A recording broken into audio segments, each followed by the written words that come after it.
We continue tonight in Tanya, chapter 31. This is our fourth class tonight in chapter 31. And we discussed the joy that comes from saying, not only am I having my joy in my human feeling of satisfaction, of mission, of accomplishment, but I'm actually sensing my soul's joy in getting out of the prison and being back with her father, with the king. And then we said, well, wait a minute, I'm that prison she's escaping from, and discussed how we resolve that as well. Okay, so we are in chapter 31 of Tanya.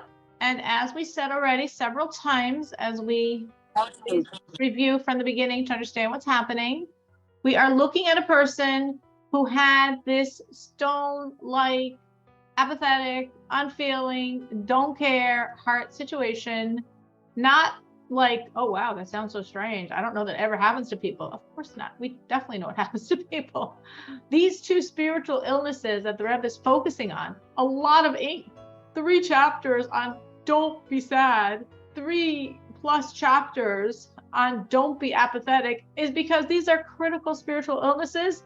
They were around then, they were around now. And the Rebbe gave 3 strategies. And this person sincerely said, I care enough to want to change, and therefore committed to one or more of the strategies, and it worked. And he got free of his apathetic, stone-like, shut down, don't care heart. But the cost was that he felt really bad about himself, because that's like sort of the process of the roads. And so now he's depressed.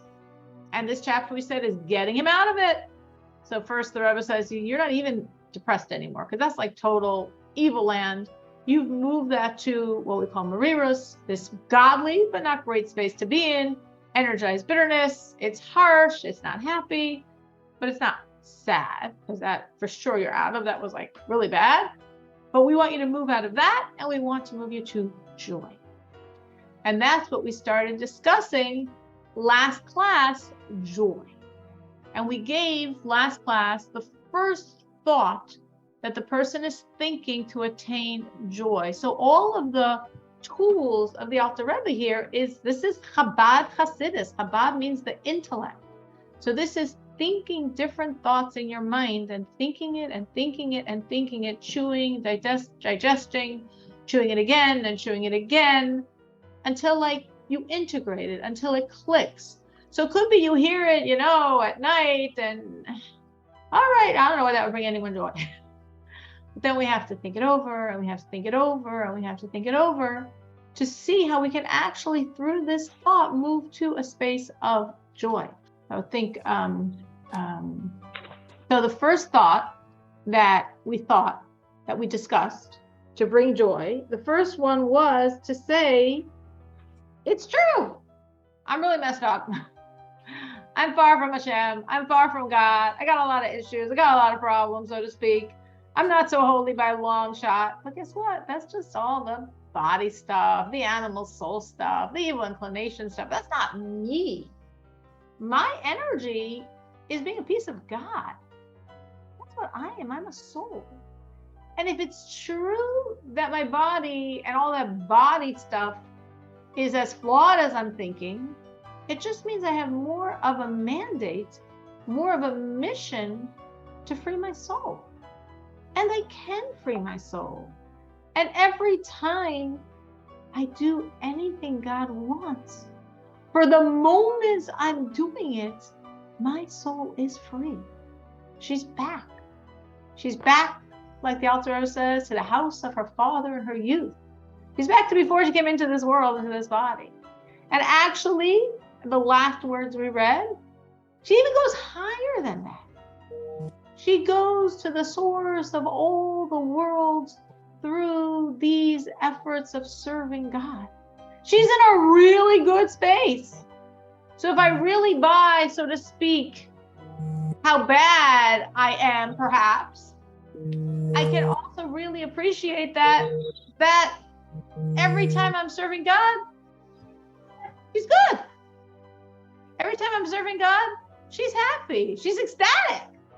she's back to her youth, but actually even better than her youth, because in her youth she wasn't like hanging out in the stores of all the world, as we explained last week. She was in a pretty high space, highest level of highest world that we talk about, Atzilus, Chachma Atzilus, but now she's going even higher. She's going to the source of all the worlds. So she's in really great shape. So if I really accept this and I really am focused on freeing her, I can be happy as I'm freeing my soul from whatever stuff is holding her down in this world. So that is like the first thought the Alter Rebbe is proposing. Obviously, it had a lot of details and sub-thoughts, but in brief, that is the first thought the Alter Rebbe is saying to think about, and then to absorb, and then to act on, and really be focused to free your soul by serving God and serving God and serving God. And every time you do, for those moments that you are doing, she is free. Do you think this would create joy, or why do you think this would create joy? Any thoughts on this? Again, I'll review it one more time, maybe make it a little more clear the point. So again, the person's like depressed because to remove his stone-like, apathetic, don't care situation, he needed to really, bash himself. And he did very well enough to get rid of his stone-like, apathetic situation. But now he feels depressed because he realized how flawed he is. So the Rebbe says, no problem. Okay, that I'm flawed. I can take that. I am. But that's my body. That's not my soul. The soul is never flawed. The soul of the lowest Jew is not flawed. There's no such thing. She's stuck in exile. She's under a flawed body, a flawed animal soul, a flawed evil creation. She's not flawed. That's me, she, me. I am that soul. I'm not flawed. So what do? I feel a lot of compassion for her. We'll use the term her here to make it simple. For her, for my soul being stuck under all this garbage. And therefore, I'm very committed to free her. I'm very committed to rescue her, to save her. I can do it. I'm a one-man rescue team. Because every time I serve God, no matter what I'm doing to serve God, she is free. For those moments, she's dancing, she's rejoicing, she's being embraced by her Father. She is absolutely free. So that's what I'm going to do. And when I do it, it's going to give me great joy. Why do you think this is going to create joy? How does that resonate in yourself? The joy this person will have, thinking and then applying this perspective. I just want to mention that the only one that can free the soul from depression or from any negative thought about ourselves is us. So absolutely, if you then turn it into a more positive and like have rachmanut on myself and on my soul, then I can uplift it and get it out of that. I've said it many times that since I've been doing this, practicing actually what we've been learning, I don't remember, I used to get into depressions really often and kind of dwell in it. But so then I learned how to get myself out of it. And now I don't even feel that anymore. You know what I mean? So I'm the only success story. I mean, I'm the only one that could do it. I had to practice what the Rebbe is teaching us, or the Alter Rebbe, through you, of course. But yeah, we're the only one that can do it for ourselves. Absolutely. So. Absolutely. Anyone else? Any other thoughts? So Rachel is saying yes, and it works, and it brings joy. Anyone else? Any other thoughts on this? And she's right. It works and it brings joy. Meaning, really, as we think, the message the Rebbe is giving us is one of like, you're not stuck, you're empowered. As Rachel was saying, when you're feeling down, when you're feeling under, you feel like helpless, hopeless, stuck, nothing I can do about it. I'm a mess. I'm just a mess. Everything's a mess, and I'm a mess, and the whole world's a mess. And the Alter was saying, excuse me, you're not a mess at all. You're a piece of God. Oh, the piece of God is under a bunch of junk? No problem. Get her out. Who's going to be my savior? Who's going to, parachute in and bring her out? You are. So it gives us a sense of mission, a sense of purpose, and a sense of power. Like, I can really do this. The Alter Rebbe is saying, I am capable of freeing myself, of freeing my soul from all of the mess that I feel is all around her, me, the world. I can always set her free. And the Alter Rebbe is saying, it's so doable. What does it take? A mitzvah. Someone here can't do a mitzvah? Can't do something God commanded? Learn a piece of Torah. Give charity. Pray. Say a blessing. Act kind. Be honest. A mitzvah. So it's a very empowering. It's telling us we can do it. We are actually, as Rachel said, the only one that can do it. And it gives a mission. The mission gives us focus. And fulfilling it gives us joy. So that's the first major point that Rebbe is making here. Like, you're not depressed anymore. We don't want you to stay in this Mariras land of godly bitterness. We want you to be happy. Very important. You want to be a Jew, you want to serve God, you got to be happy. And here's how. So the Rebbe continues, but a person could say, so we're 5 lines from the bottom. And this will be his service for the rest of his life. We're always freeing our soul, because once we stop doing the mitzvah, learning the Torah, she goes right back into the prison, which means I right away have to free her one more time. B'simcha rabba. But it's not like this lifelong burden. It's constantly feeding you with joy. What's the joy? He's simchas hanefesh b'tseisa mehaguf hamituach. You're feeling the soul's joy. So first, what we were discussing last week that we just reviewed now is the idea of you as a human being having this joy because, hey, I can do something about the situation. I have a purpose. I have a mission. It's actually very doable. And it's accomplishing so much. Great. Give me a doable mission that's so satisfying, that's so rewarding. I feel good already. Now we're saying on a higher level, if you're sensitive, what's going to infiltrate your joy, what's going to be joined with your joy, so to speak on the human level, is your soul's joy. Because your soul is feeling such joy from her freedom, from being stuck under all the issues and problems of the body. And not only is she out of the bad situation, she is now, during the time you're serving God, as long as I'm serving God, she's in a great situation. She's back in the house of her father, like her youth, right? We think of like, hopefully for most of us, think of our childhood. Age colors everything. It was good. It was wonderful. We're our father's home with our father, with our parents, like our youth. So she's out of the bad. She's in a great space. She's feeling such joy. She is you. That's your core you. The core I of every one of us is our soul. So I have my human joy that, hey, I can do it. And I'm doing it. And I'm accomplishing. And accomplishment is great joy. But much deeper than that is feeling my real joy, my inner joy, my soul joy in getting out and getting free and coming to such a good space. And this happens as long as we're learning, as long as we're serving God, we're praying, we're doing the commandments. For the duration of any godly act, I'm free.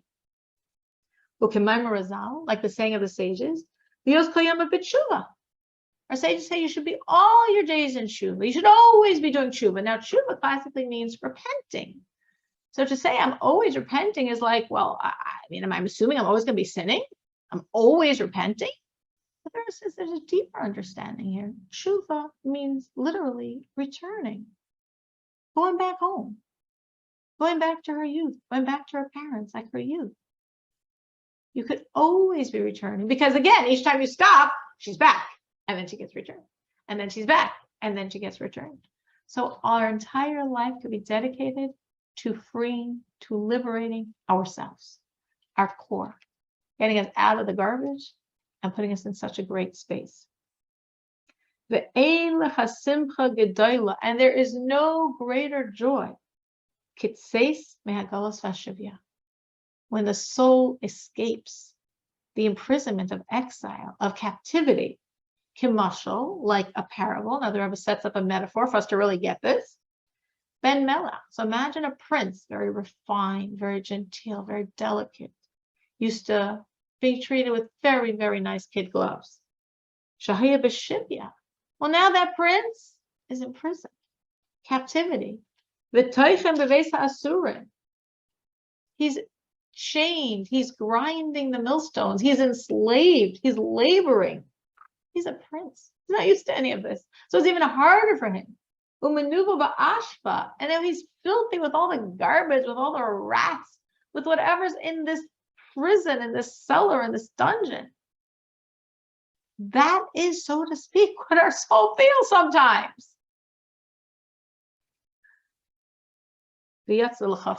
But then the prince goes free.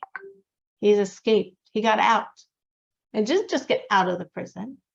He's going back to his home. And he's not just going back to his home, Hamelach. His home, his father means the king. So you got out of the imprisonment, out of the slavery, out of the rats, out of the garbage, freedom, home, the palace. That's what our soul is experiencing every time we once again learn, once again pray, once again give charity, do any godly act, she's free. Stop, she's back. Imagine the joy she feels. That's the joy I feel, because that's me. So that's the joy going on inside of me every time I'm serving God. Because every time I'm serving God, she's free. I'm free. Now a person can say, wait a minute. In the metaphor, it makes a lot of sense. I mean, it's a really strong metaphor. And we could sort of, envision it, a very delicate, genteel, refined prince, some war, somehow captive and made to work in this horrible situation, and then the freedom. In the metaphor, it works. But if we think of it in the reality of ourselves, it's not so simple. Because I'm the prince, but I'm also the prison. So how can I be so joyous in my freedom from the prison when I'm that prison? So the Rebbe addresses that issue. And even if, as the soul is free, the body is still with all of its issues and problems. As it speaks in the Holy Zohar, it's called the skin of a snake, and the body's got a lot of issues going on there. How can I be so joyous when I'm the prison and it's not such a pretty place to be?